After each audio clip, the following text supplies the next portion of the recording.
EOSE stock analysis Tuesday and onwards. Am I buying? I'm covering all that in the short 1-minute video, so watch till the end. Look, I've invested tens of thousands of dollars in courses and mentors. In the last 5 years, I've also kind of, made 40,000 videos. So I've seen what's making me money and what's not, because I have literally been in the trenches.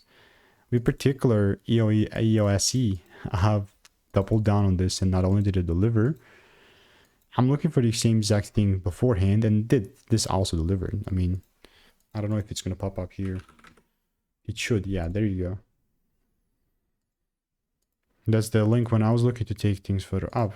And all I'm about to say is that I'm still looking for the exact same thing, right? So we have beautiful demand zones. Everything's going to be taken like right here. And if there's no double break, then I'm just not looking to buy. I'm just saying.